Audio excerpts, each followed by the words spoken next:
शुरुआत करेंगे इस वक्त की अहम खबर के साथ। मगरबी बंगाल में मरीजों की परेशानी अब जल्द ही खत्म हो सकती है। मगरबी बंगाल की वज़ीर ममता बनर्जी ने डॉक्टरों की तमाम मांगे मान लेने का ऐलान कर दिया है। ममता ने सूबे में इलाज और मुआवजे की बिगड़ती सूरत हाल के पेश नजर डॉक्टरों से अब जल्द काम पर वापस लौटने की अपील की है। मैं चाहती हूँ कि इसमें शांतिपूर्वक सब कुछ ठीक ठाक हो जाए और डॉक्टर लोग ज्वाइन करें। जो उसका डिमांड था हमने सब कर दिया। हमारा government can assure you all security measures, all protection and we are not taking any action against any individual.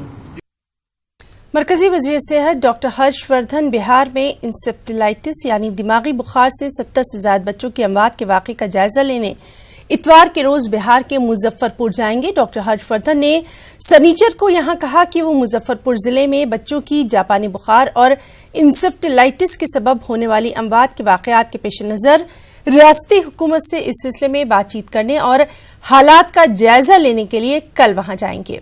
उन्होंने ये भी कहा कि वो इस वाक़े की मुसलसल निगरानी कर रहे हैं और वहां जाकर मुख्तलिफ टीमों से भी मिलेंगे, नेज़ रियासती सतह की मीटिंग में भी शिरकत करेंगे। वज़ीर-ए-आज़म नरेंद्र मोदी ने सबका साथ, सबका विकास और सबका विश्वास के हदफ को पूरा करने में नीति आयोग के अहम किरदार का जिक्र करते हुए शनिचर के रोज कहा कि साल 2024 तक मुल्क को 5 लाख करोड़ डॉलर की मईशत बनाने का हदफ चैलेंज से भरपूर है, लेकिन हासिल करने का अहल भी है। पीएम नरेंद्र मोदी ने राष्ट्रपति भवन के सकाफती मरकज में मुनक्किदा नीति आयोग की गवर्निंग काउंसिल की 5वीं मीटिंग की सदारत करते हुए कहा कि आमदनी और रोजगार में इजाफे के लिए बरामदाती शोबा बहुत अहम है और रियासतों को बरामदात के फरोग पर तवज्जो देनी चाहिए। दुनिया की सबसे बड़ी जमहूरियत हिंदुस्तान में हाल ही में इख्तिताम पजीर आम इंतखाबात का जिक्र करते हुए पीएम ने कहा कि अब तमाम ममालिक को तरक्की के लिए काम करने की जरूरत है। महाराष्ट्र असेंबली इंतखाबात से पहले महाराष्ट्र कांग्रेस ने सोशल इंजीनियरिंग का काम शुरू कर दिया है। रियासती असेंबली में लीडरशिप तब्दील करते हुए कांग्रेस ने महाराष्ट्र असेंबली की फ्लोर लीडरशिप की जिम्मेदारी बाला साहब थोरात को दी है। इसके अलावा कांग्रेस लीडर मोहम्मद आरिफ नसीम खान को महाराष्ट्र असेंबली के ऐवान-ए-ज़ीरी में डिप्टी लीडर के ओहदे से सरफराज किया गया है। रियासती कांग्रेस ने पहली मर्तबा किसी मुस्लिम लीडर को डिप्टी लीडर मुकर्रर किया है। हमारे नुमाइंदे मोहिउद्दीन ने मोहम्मद आरिफ नसीम खान से खास बातचीत की। मोहम्मद आरिफ नसीम खान जो कि महाराष्ट्र हुकूमत में साबिक अक़लियती उमूर के वज़ीर रह चुके हैं, बड़ी जिम्मेदारी दी है। महाराष्ट्र विधानसभा लोअर हाउस के जो है वो डिप्टी लीडर की जिम्मेदारी दी गई है। असेंबली का इलेक्शन आने वाला है, बड़ी जिम्मेदारी मिली है आपको, क्या बोलना चाहेंगे? नहीं, बिल्कुल पूरी तरह से कोशिश की जाएगी कि पार्टी ने जो जिम्मेदारी दी है उसको पूरी तरह से निभाया जाए और महाराष्ट्र की आवाम को इंसाफ दिलाने के लिए इस सरकार से आँख में आँख मिलाकर सवाल किया जा सके।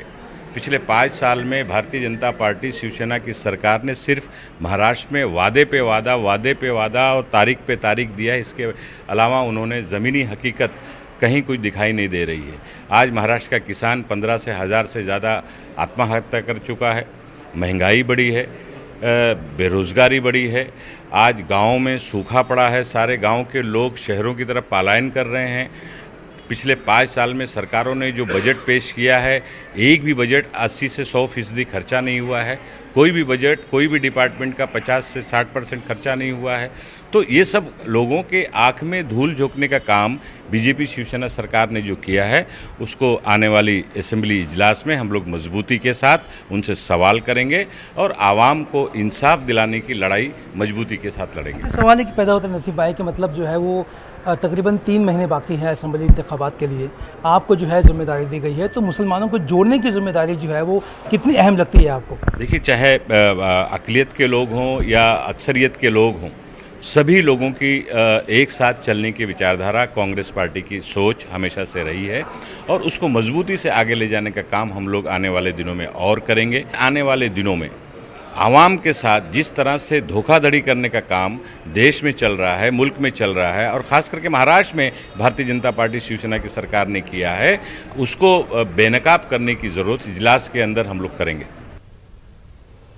आज एक ऐसी खबर है जो किसी फिल्मी कहानी से कम हरगिज नहीं।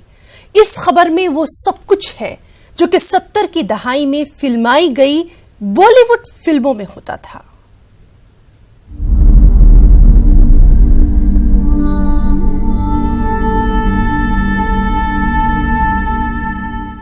ये ताहिरुन्निसा है। आज इसकी खुशी का कोई ठिकाना नहीं है। ये ताहिरुन्निसा की वालदा और भाई हैं, जिनकी खुशी के आंसू थमने का नाम नहीं ले रहे।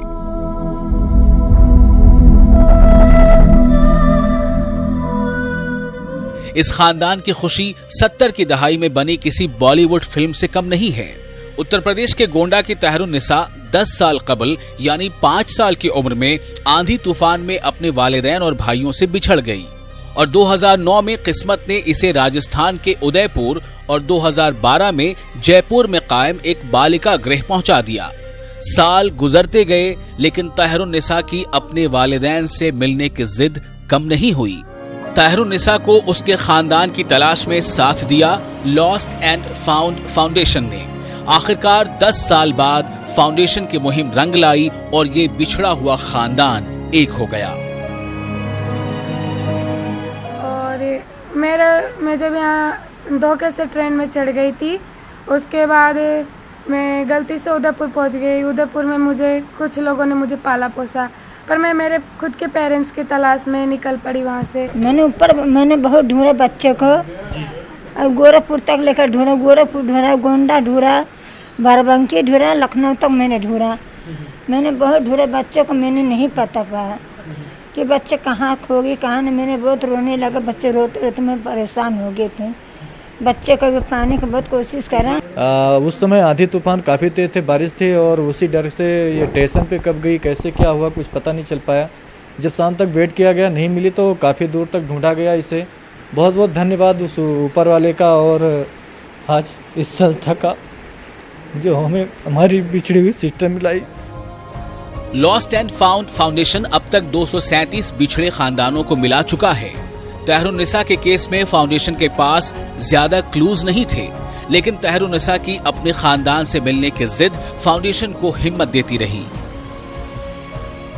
जब मैं सीडब्ल्यूसी के संपर्क में रहा तो तहरून का जो मामला था, निशा मैडम ने, सीडब्ल्यूसी मेंबर निशा मैडम ने मुझे तहरून के मामले में बताया। उन्होंने कहा कि तहरून का परिवार राहुल जी अपने को तलाश करना है। इन्होंने सर्कमस्टेंस बताई कि इसको भोपाल भी भेजा जा चुका था, वहाँ भी इसके परिवार की तलाश की जा चुकी थी, लेकिन सफलता नहीं मिली।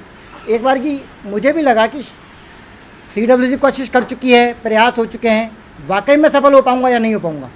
लेकिन निशा मैडम की एक लाइन थी उस समय कि राहुल जी मुझे विश्वास है आप ढूंढ सकते हो। ये बच्ची जब से बालिका गृह में आई थी तब से मेरे टच में थी और आज ही नहीं, इससे पहले भी कई बार मैंने इसके परिवार को तलाशने की बहुत कोशिश करी। एक बार इसको सीडब्ल्यूसी से रिक्वेस्ट करके भोपाल भी भेजा, लेकिन वहाँ पे भी मतलब रुड़की भी हमने देखा, लेकिन सब जगह असफलता का सामना करना पड़ा। तो इन सब को देखते हुए आज हमें विश्वास हो गया कि ईश्वर के यहाँ देर है लेकिन अंधेर नहीं है। ताहिरुन्निसा 10 सालों बाद अपने खोए हुए खानदान से मिल चुकी है और वो अब अपने खानदान की माली हालत मजबूत करने में उनका साथ देने का इरादा रखती है। ताहिरुन्निसा ने बालिका गृह में मेकअप और सिलाई का कोर्स तो किया ही है, इसके साथ वो 10वीं जमात की तालिबा भी है।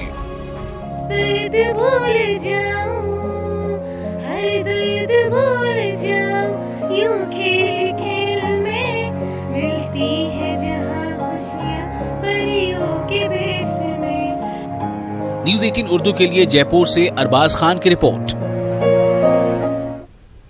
मुंबई पुलिस के जरिए खैर सगाली और भाईचारे के जज्बे के तहत मुनक्किद ईद मिलन प्रोग्राम में मुंबई पुलिस कमिश्नर संजय बरुए ने तमाम तबकों को ईद की मुबारकबाद देते हुए शहर के भाईचारे और अमन अमान की सूरत हाल को बेहतर बनाने पर जोर दिया। वाज़ेह रहे कि संजय बरुए ने कुछ माह पहले ही मुंबई पुलिस कमिश्नर का चार्ज संभाला है। ईद मिलन प्रोग्राम में शामिल अफराद ने संजय के काम की तारीफ करते हुए उन्हें मुबारकबाद भी पेश की। और मुंबई पुलिस की ईद मिलन प्रोग्राम को गनीमत जानते हुए समाजवादी पार्टी लीडर अबू आसम आजमी ने वज़ीर आला महाराष्ट्र की मौजूदगी में मॉब लिंचिंग को दहशतगर्दी के जुमरे में रखने का मुतालबा किया। ईद मिलन प्रोग्राम में वज़ीर आला महाराष्ट्र देवेंद्र फडणवीस ने मॉब लिंचिंग के सवाल का जवाब देते हुए कहा कि मॉब लिंचिंग की रोकथाम के लिए कानून बनाने के बजाय मॉब लिंचिंग न हो, हुकूमत ने इसकी कोशिशें की हैं। यही वजह है कि महाराष्ट्र में मॉब लिंचिंग के वाकयात निहायत ही कम हुए हैं। जो भी मुल्क में मॉब लिंचिंग हो रही है उसे दहशतगर्दी के रूप में लाया जाए और उसको कानून बनाया जाए। वो दहशतगर्दी है, दहशतगर्दी का कानून ऐसे लोगों पर लागू किया जाए जो लोग मॉब लिंचिंग कर रहे हैं, क्योंकि प्रधानमंत्री ने कहा है सबका साथ सबका विकास और अब सबका विश्वास। तो असीम भाई को कहना चाहता हूँ, मॉब लिंचिंग के लिए कानून खड़े हो ये तो बहुत अच्छी बात है, लेकिन मॉब लिंचिंग हो ही ना, इसके लिए हमने प्रयास किया। और मैं ये फख्र के साथ कहता हूं कि महाराष्ट्र में हमने मॉब लिंचिंग जैसी चीजों से महाराष्ट्र को दूर रखा और विशेष रूप से अगर कहीं ऐसी परिस्थितियां आई तो किसी की जाति धर्म देखे बिना उसके ऊपर कड़ी से कड़ी कार्रवाई होगी। मध्य प्रदेश मुस्लिम विकास परिषद का क़याम 70 की दहाई में अमल में आया था। परिषद के क़याम का मकसद मुस्लिम समाज में तालीमी समाजी बेदारी पैदा करना और मसाइल के हल के लिए इक़दाम करना रहा। भोपाल के मुस्लिम मुसाफिर खाने के हॉल में मुनक़्क़िदा खास प्रोग्राम के पहले हिस्से में मुस्लिम विकास परिषद के सूबाई मजलिस आमला की मीटिंग का इनेकाद किया गया। बाद-ए-अज़ा मध्य प्रदेश में मुस्लिम समाज के तालीमी और समाजी मसाइल पर सेमिनार का भी इनेकाद किया गया।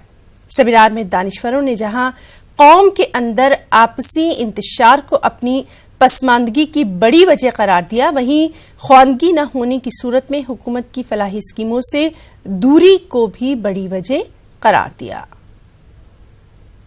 मांग जो है वो संवैधानिक जो अधिकार हमारे हैं, जो धारा 25 के तहत एजुकेशन के मामले में और दीगर चीजों में दिए गए हैं, उसको ही फुलफिल कर दिया जाए। हमारी कोई अलग से कोई मांग नहीं है।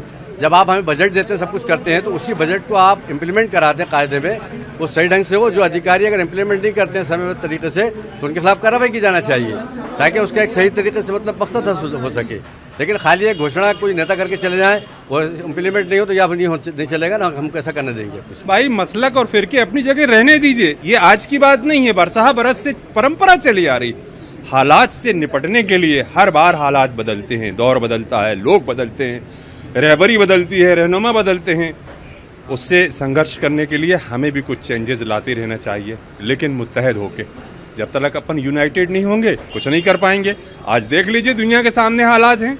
हम सिर्फ मुसलमानों की बात नहीं करते हैं, सारे लोगों की बात यही है। ब्रेक के बाद खबरों में आगे बढ़ेंगे। मुनसिफाना कदरों की बहाली और इस्तेहकाम के जरिए पूरी दुनिया में अमन और तरक्की की राहें हमवार की जा सकती हैं, और इन तमाम ख्यालात का इजहार जनूबी सूडान के नायब सदर प्रोफेसर जेम्स वानी अग्गा ने लखनऊ में किया। वाज़ेह है कि जनूबी सूडान के एक खुसूसी वफ्द ने लखनऊ पहुंचकर यहां की कुछ अहम तंजीमों के सरबराहों से भी मुलाकातें की।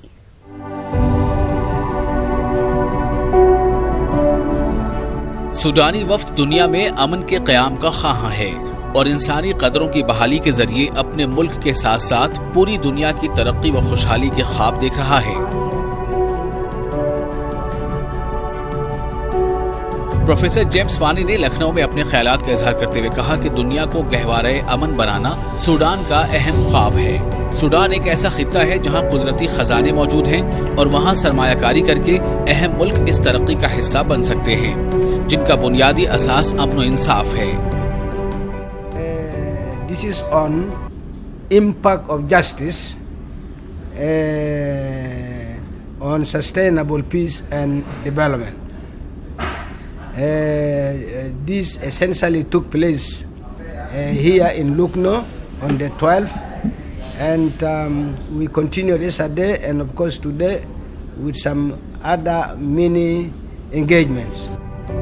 प्रोफेसर जेम्स के मुताबिक हिंदुस्तान दुनिया की एक बड़ी जमहूरियत है जो अमन और इंसाफ में यकीन रखती है, और हमें उम्मीद है कि क़याम अमन की इन कोशिशों से मुख्तलिफ शोबों में मुख्तलिफ सतहों पर कामयाबी के इम्कानात रोशन होंगे।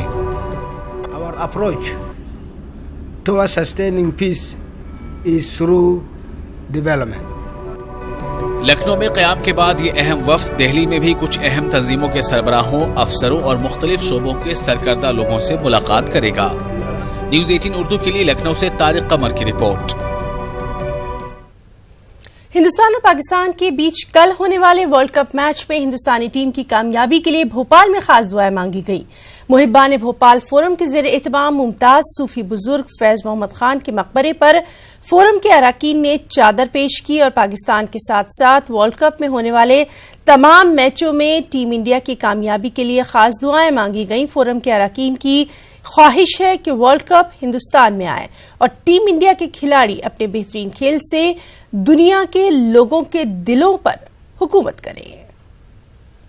हमें सबको मालूम है कल भारत और पाकिस्तान का जो बहुत बड़ा मैच होने वाला है, जिसमें हम चाहते हैं कि हमारे भारत की टीम प्रचंड बहुमत से बहुत ज़बरदस्त कामयाबी से इस मैच को जीते और इस मैच को जीतने के साथ ही वर्ल्ड कप भी हमारी भारत की टीम जीते।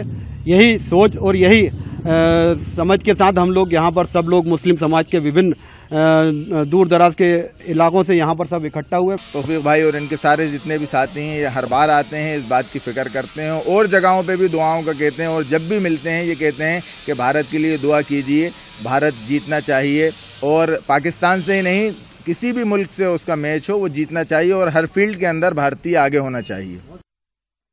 कर्नाटक के शहर रायचूर में सेंट्रल मुस्लिम एसोसिएशन और कर्नाटक स्टेट उर्दू एकेडमी के इश्तिराक से तलबा व तालिबात के लिए तहरीरी और तकरीरी मुकाबले मुनक़िद किए गए।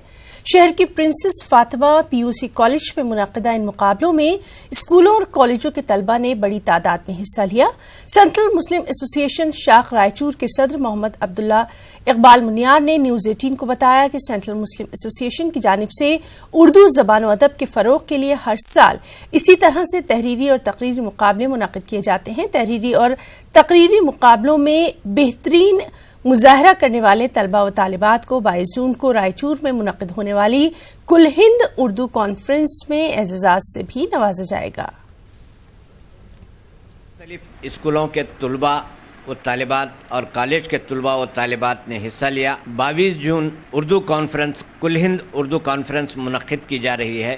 तलबा व तालिबात को एज़ाज़ से नवाजा जाएगा। रंग मंदिर में 22 जून को ये प्रोग्राम पूरे दिन का रहेगा। इस प्रोग्राम को कामयाब करने के लिए ज़्यादा से ज़्यादा तादाद में शिरकत करें। मध्यप्रदेश उर्दू एकेडमी के ज़ेर एहतमाम भोपाल में जश्न ईद के तहत कुल हिंद मुशायरे का इनेकाद किया गया। कुल हिंद मुशायरे में मुल्क के मुमताज़ शोरा ने शिरकत की और अपने बेहतरीन कलाम से सामईन को खूब महसूस किया। भोपाल के तारीखी गोलघर ग्राउंड में मुनक़िदा मुशायरे में जब शोरा ने अपना मुंतखब कलाम पेश किया तो सामईन वाह वाह कर उठे। मुझे तो वो मोहब्बत करने वाला लग रहा था, मुझे तो वो मोहब्बत करने वाला लग रहा था। ये शेर भी सुन लीजिए कि मुझे तो वो मोहब्बत करने वाला लग रहा था। कभी कभी तवक्को के खिलाफ आपको कहीं ऐसी जगह से वो सब चीज मिल जाती है जहां आप उम्मीद नहीं करते। मुझे तो वो मोहब्बत करने वाला लग रहा था, जो मुझसे भी गए गुजरे थे मेरे काम आए। जो मुझसे भी गए गुजरे थे मेरे काम आए। जहां मुमकिन थी कुछ उम्मीद ताला लग रहा था। अर्ज किया है जुनूने इश्क को उलझन में डाल देता है, जुनूने इश्क को उलझन में डाल देता है, मेरे सवाल को वो हंस के टाल देता है। मेरे सवाल को वो हंस के टाल देता है। वो मिल के गैर से गम को उबाल देता है। वो मिल के गैर से गम को उबाल देता है कि मेरी आंखों से दरिया निकाल देता है। दिल के हैं बुरे लेकिन अच्छे भी तो लगते हैं। हर बात सही झूठी सच्चे भी तो लगते हैं। कुछ कहते हैं न सुनते हैं जब बात हो मतलब की। कुछ कहते न सुनते हैं जब बात हो मतलब की। कहने भी तो लगते हैं सुनने भी तो लगते हैं। रोज तन्हाई में आवाज के पत्थर से कोई शाखे मिज़गा से परिंदों को उड़ा देता है। नदी का क्या है जिधर चाहे उस डगर जाए। क्या बात है। नदी का क्या है जिधर चाहे उस डगर जाए, मगर ये प्यास मुझे छोड़ दे तो मर जाए। बहुत अच्छा है। नदी का क्या है जिधर चाहे उस डगर जाए, मगर ये प्यास मुझे छोड़ दे तो मर जाए। और ये तेरा ध्यान कि सहमा परिंद हो कोई, ये तेरा ध्यान कि सहमा परिंद हो कोई, जरा सी सांस की आहट भी हो। 3 दहों तक हिंदी फिल्मी मौसीकी को अपनी शराकत से मालामाल करने के बाद उस्ताद मौसीकार मोहम्मद यासीन खान अपनी जाए पैदाइश हैदराबाद में मुकीम हैं। मोहम्मद यासीन खान साहब आजकल हैदराबाद में वायलिन पर पेश करदा सूफियाना मौसीकी की धुनों के जरिए हर खास व आम से दादो तहसीन हासिल कर रहे हैं। तो आप देखिए हमारी ये बेहद खास रिपोर्ट। मुझे इजाजत दें, आदाब।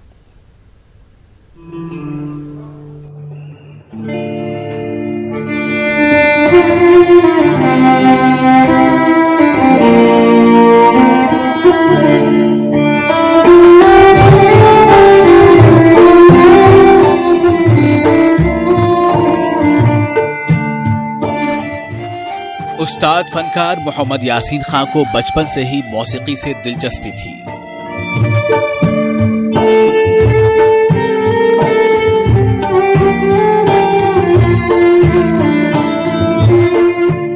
इनका ताल्लुक रुबाब के माहिर उस्ताद अब्दुल गफूर खान के खानदान से है।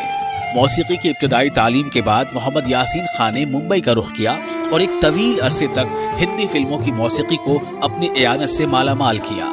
मोहम्मद यासीन खान को मौसीकी के आला रुबाब का उस्ताद भी समझा जाता है।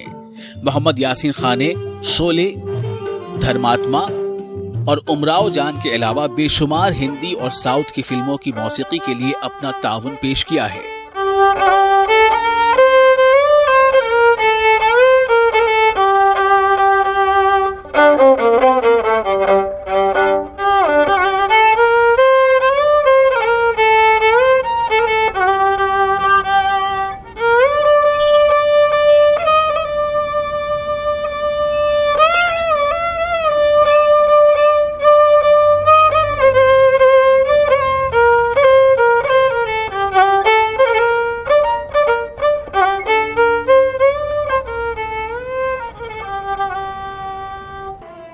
मुंबई फिल्म इंडस्ट्री को 3 दहों तक अपनी खिदमात पेश करने के बाद मोहम्मद यासीन खान अब अपने खानदान के साथ हैदराबाद में सकूनत पजीर हैं। मुंबई से हैदराबाद आने के बाद भी इन्होंने मौसीकी से अपना रिश्ता नहीं तोड़ा है।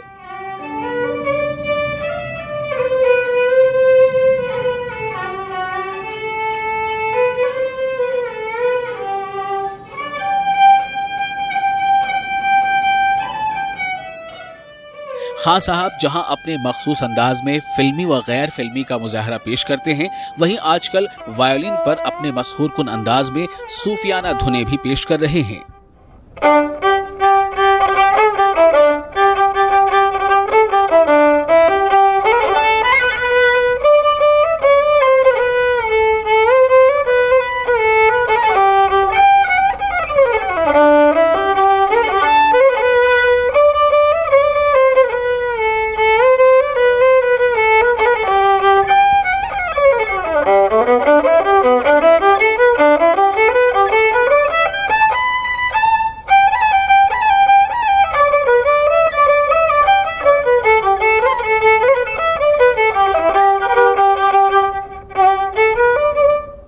इन दिनों हैदराबाद में मुख्तलिफ समाजी और मजहबी इज्तिमात के मौके पर मुनक़िदा सूफियाना मौसीकी की महफिलों में यासीन साहब को कव्वाली, नात, हम्द और दूसरे असनाफ की मकबूल धुनों को पेश करते हुए और दाद हासिल करते हुए देखा जा सकता है।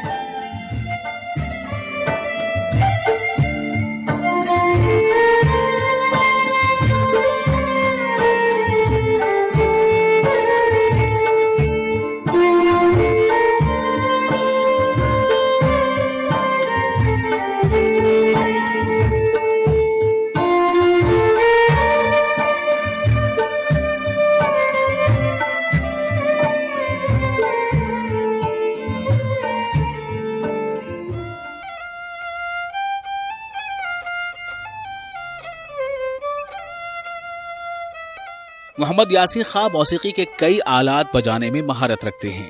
इन्हें फख्र है ये जनूबी हिंद के वाहिद ऐसे शख्स हैं जो रुबाब बजा सकते हैं। मोहम्मद यासीन खान ने इस बात पर मुसर्रत का इजहार किया कि आजकल ऑर्केस्ट्रा की बजाय इंस्ट्रूमेंट्स पर मौसीकी को सुनने के रिवाज को मकबूलियत हासिल हो रही है। न्यूज़ 18 उर्दू के लिए हैदराबाद से अनीसुर रहमान खान की रिपोर्ट।